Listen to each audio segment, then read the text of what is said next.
So as far as we can tell, we're the only species that has thrown ourselves headlong into this game of trying to decipher our own programming language. And so it would be as though your computer started to control its own peripheral devices and pulled off its cover and pointed its webcam at its own circuitry and tried to figure out what it was made out of. That's the situation that we're in now. And what we have found under the hood is the most complicated thing we have ever found in the universe. So the human brain is 3 pounds. It contains tens of billions of neurons. Neurons are the specialized cell types in the brain. And every neuron is about as complicated as the city of New York. It contains the entire human genome in it, and it's trafficking millions of proteins. And these are connected to each other in such density that it bankrupts our language. And we have to invent new types of mathematics to even address this. There are so many connections between these neurons that it numbers in the hundreds of trillions, and it means that if you took just a cubic centimeter of brain tissue, there are as many connections in there as there are stars in the Milky Way galaxy. So it's a tremendously complicated system. But the part that's really strange is that somehow this vast, wet biological network is you. It's all of your hopes and your dreams and your aspirations. It's the agony and the ecstasy. It's all contained in this stuff that's kind of alien to us, right? And the reason we know this is true and that it's not contained in, let's say, your pinky, is because if you were to damage your pinky in a car accident, you would be sad about it, but you'd be no different as a person. But if you damage an equivalently sized chunk of brain tissue, that can change you entirely. That can change your decision making, your risk aversion, your capacity to simulate possible futures and evaluate them, or your ability to see colors or name animals or understand music or 100 other things that change when your brain changes. And that's how we know, from hundreds of years of witnessing Mother Nature's cruel experiments with stroke and tumor and brain damage of various sorts, this is how we know that this is the densest representation of you. It is the basis of your decisions and your personality and how you act in the world and who you are. Now, even stranger is that essentially the entire operation of this, the most complicated system we've found, runs entirely under the hood of conscious awareness. It runs invisibly to you. So when I pick up a cup of coffee, that's actually underpinned by a lightning storm of brain activity to make that happen, to get the grip force right and the muscles and the joints. I'm not aware of any of that. All I'm aware of is whether I spill the coffee on myself or not. And the rest is totally invisible. And in fact, the early neuroscience pioneers pointed out that if it weren't for our study of the brain, you wouldn't even have any reason to suspect the existence of electrical signals and nerves and tendons and muscles and so on, because it's completely invisible. And of course, it's not just lifting a cup of coffee, it's everything that we do in life. It's getting a joke, or recognizing a friend's face, or falling in love, driving a car. Anything we do is running underneath the hood, and we have very little idea about how we're doing it. And this is what leads to the idea of the unconscious brain.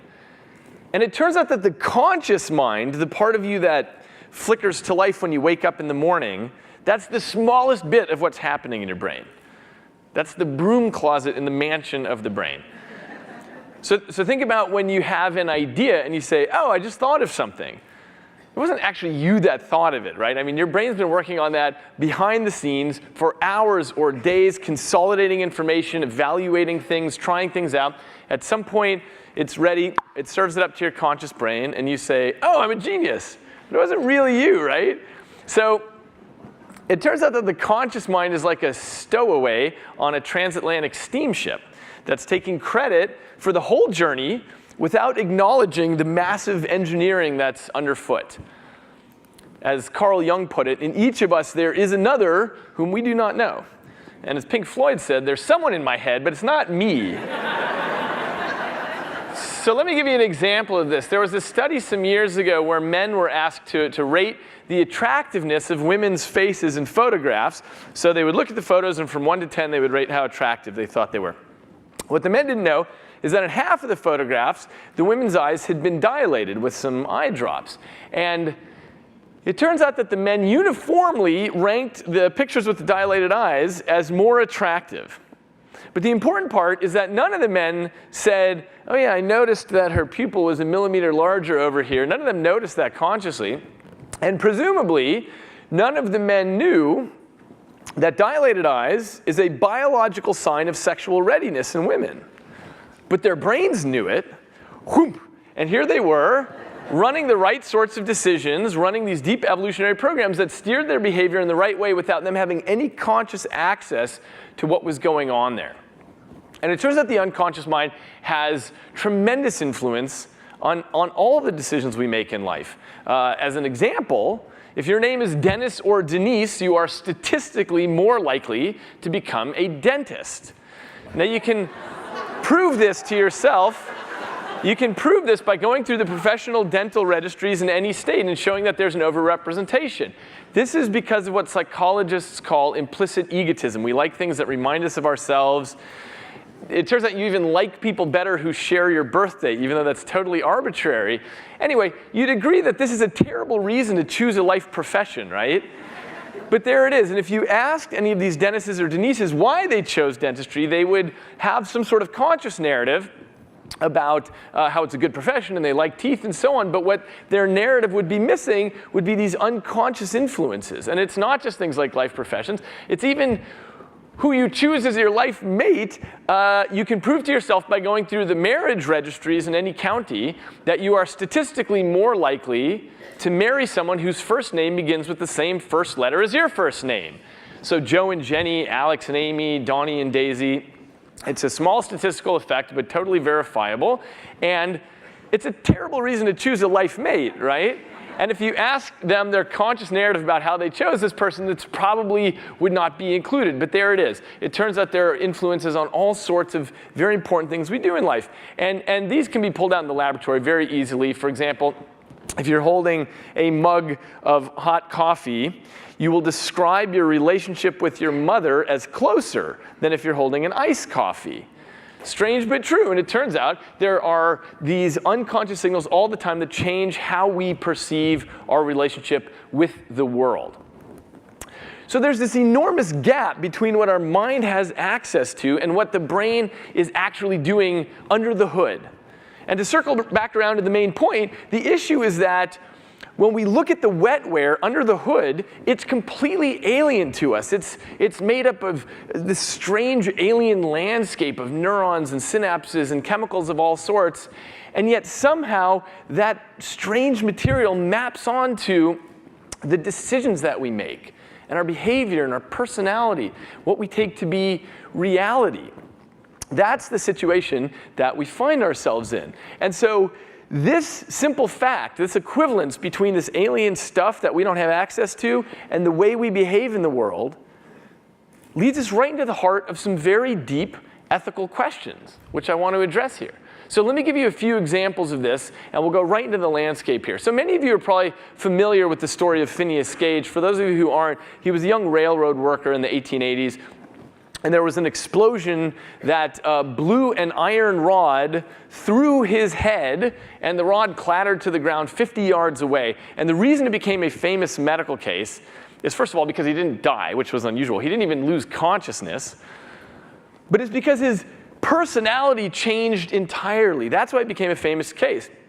Instantly, as soon as this part of his prefrontal lobe was stripped away, he became a different person. And people who knew him said, Gage is no longer Gage. He used to be a sweet young man that everyone liked. Now he cusses, and he's a pathological gambler, and he sleeps with prostitutes, and he's just a completely different person. So this was one of the first very clear cases where people said, wow, when your biology changes, you change also. You are somehow irrevocably yoked to this 3 pounds of tissue. Who you are, what people love about you, how you make decisions. It's all tied into this. Now that was 130 years ago, and in the meantime we've had a lot of Phineas Gages. I'll give you an example. Some of you may remember in 1966 Charles Whitman, who climbed to the top of the tower at the University of Texas at Austin, and he began to indiscriminately open fire on people below. He shot pedestrians, he shot the people who came to help them, he shot the ambulance drivers who came to help them, and in total he killed 14 people and wounded 39 others that day. And the police finally were able to make it to the top of the tower and kill him. And the first thing they wanted to know is, who is this person? And they went to his house in Austin and discovered that the night before he had killed his wife and his mother. And he had sat down at the typewriter and written what is amounted to a suicide note. So the only thing that was stranger than this incredibly random act of violence was that there was nothing about Whitman that presaged this sort of behavior. He had been an Eagle Scout. He was high IQ. He was an engineering student at the University of Texas. He worked as a bank teller. There was nothing in particular about him that would have indicated he would have ever done something like this. And so everybody wanted answers. And it turns out when they read his suicide note, they discovered that Whitman also wanted answers. He described in his note and also in his diary that he'd kept carefully for the last year that something inside of him had been changing, and that he felt that he was victim to all sorts of angry thoughts and urges that he'd never had before. And he wanted to do something about it. And he went to a psychiatrist in 1966, but it didn't do any good. It didn't help him. And he said in his suicide note, "When this is all over, I want an autopsy to be performed." And that's exactly what happened. And they lifted his brain out of the vault of his skull, and they discovered that he had a brain tumor. It was a brain tumor that was pressing on a part of his brain called the amygdala, which is involved in fear and aggression. And it was another example that when the brain changes, you can change also. Here's an example from more recently. This was in the medical literature. It was a 40-year-old man who had a normal sexual appetite and started becoming a pedophile. He started collecting up child pornography, becoming obsessed with this. At some point, he made an inappropriate move on his prepubescent stepdaughter in the house, and his wife had him arrested. And the night before sentencing, he was having these worsening headaches. So he went to the emergency room, and they did a brain scan on him. And what they discovered was that he had a massive prefrontal tumor. He had a tumor. It was growing, and it was changing his personality. They removed the tumor in an emergency surgery, and his sexual behavior returned completely to normal. And the story has an interesting postscript, because about 8 months later, he started showing signs of pedophilia again. His wife took him back to the doctors. It turns out they had missed a part of the tumor, which was now regrowing. So they resected the tumor a second time, and his sexual behavior returned to normal a second time. So what these demonstrate to us is you are tied to your biology, and there's no way you can escape that. And when you think about who you are and the kind of decisions you make, it is a function of what's going on under the hood. And of course, people have always known this. I mean, all over the world, people will pour ethanol over their mucosal membranes to make themselves funnier at a party and things like that. And people use drugs of all sorts, which change their personality. This is Chris Benoit, who was a Worldwide Wrestling Federation champion. And he went home one night and killed his wife and his son, and then hung himself from one of the pulleys of his weight machine. It turns out that his doctor had conspired with him to give him 8 times the normal levels of testosterone that a man is supposed to have, and he was having a roid rage. It completely changed his cognition. Some of you may know the story of what's happened with Parkinson's medications. Several years ago, it was noticed that some of these patients who were on Parkinson's medications were starting to become pathological gamblers, and they were blowing their families' fortunes in Las Vegas. And upon investigation, it came to be understood Parkinson's involves a neurotransmitter system called dopamine, and dopamine is involved in the motor problems with Parkinson's, but it's also a molecule that serves a double duty in the reward systems in the brain. And when you change the levels of dopamine, that changes people's risk aversion, and it can turn people into pathological gamblers. And so now it's one of the warnings on the label. It says if you become a pathological gambler, you just titrate the dosage here. So if you ever think about, okay, well, I'm the kind of person who makes terrific decisions, and I'm not a gambler, you have to understand that it's a matter of what's going on in your biology. And what I think all this comes down to is that nowadays, when we're talking about morality and decision making, what we're really talking about is the neural basis of this. And this leads to a very deep question, which is the question about free will. Are we free to choose how we act, or is the mind equal to the brain? Well, I think what's clear It's not known whether we have free will or not. This is a hotly debated topic. But what is very clear is that the unconscious mind is the one that's in charge, and the conscious bit on top is not the one driving the boat. And that most of how you feel and how you act and how you behave and what you believe to be true, all this stuff is being generated by systems under the hood that you have no access to and very little acquaintance with even. That's the situation. And when we look at things like what you're attracted to and how you feel about other people and the kind of personality you have and the kind of decision making you do and hundreds of things like this, what seems clear is that if free will exists, it is a small player in the system. You're tied to your biology. If you don't believe it, I mean, use your free will to change your sexual orientation. So go ahead, switch it. Right? Good luck, because you're tied to your biology and we don't have as much play in the wheel as we like to believe we have when it comes to free will. Now, all of this leads to a really deep question, which is, if so much stuff is running under the hood, what does this all mean for our responsibility in the world? And what does it mean for the way that we run our social policy? Well, the legal system as we have it now rests on two main assumptions. The first one is that we are practical reasoners. This is the term of art. That means that we are free to choose how we act in the world. We get to walk into a situation and use our free will to navigate our behavior around. And the second assumption is that all brains are equal, meaning if you're over the age of 18 and you have an IQ of over 70, then it's assumed that all brains are the same in terms of capacity for decision making, impulse control, the ability to simulate possible futures and evaluate them, and so on. And that's a very charitable assumption, but it's demonstrably false, because along any axis that you measure brains, you find there's a very wide variety. And this is because brains come about as an interaction of genetics and environment, every environmental experience you ever have. And this sends brains off on very different developmental trajectories. And as a result, all brains are very different, just like faces in the room, just like fingerprints. Everybody's got them, but they're very different from one another. And so neuroscience suggests that these are not very good assumptions. And the problem with these assumptions is that it's led us to treat incarceration as a one-size-fits-all solution. And as a result of that, America is the #1 country in the world for the percentage of our population that we put behind bars.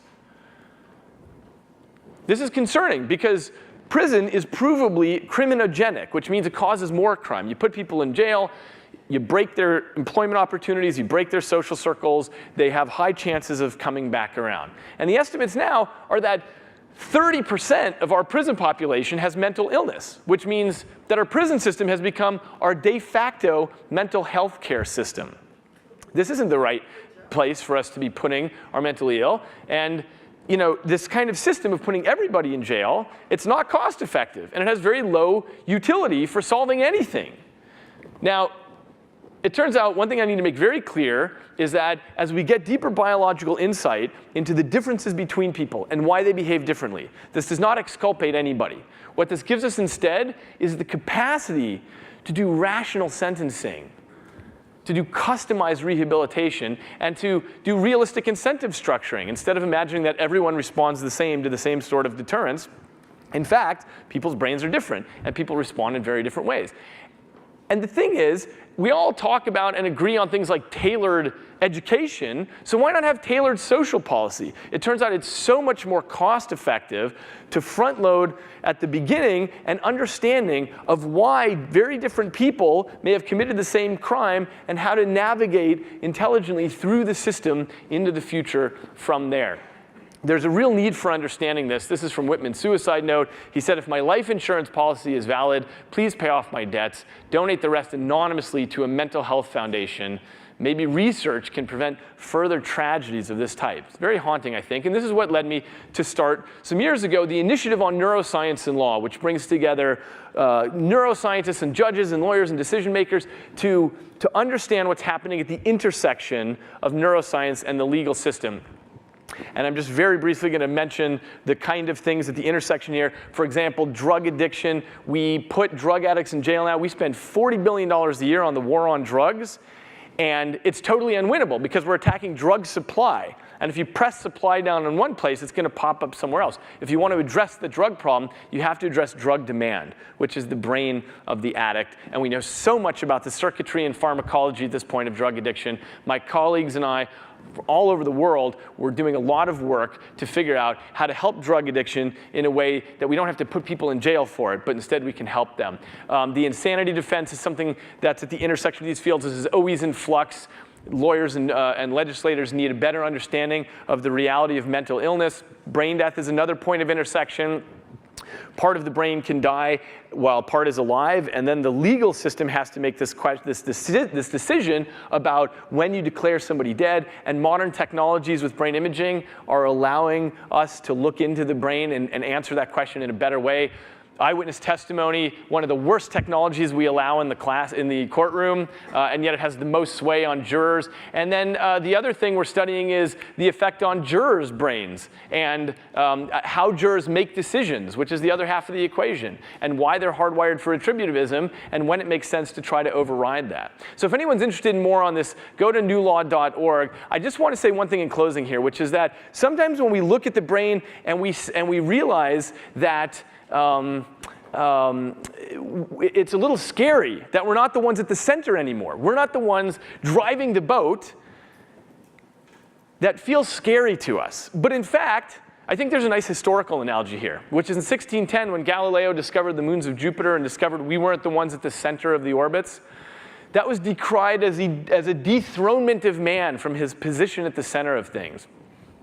But dethronements have an upside, which is we came to understand that the whole universe is so much more grand and wondrous and subtle than we could have ever imagined back when we thought we were at the center. And I think exactly the same thing is happening in cognitive science, which is that as we sail into this inner cosmos and discover all these alien life forms, what we realize is that what's happening there is so much more grand and wondrous and subtle than we could have ever imagined. And the bottom line is that we have found the most amazing thing in the universe, and it is us.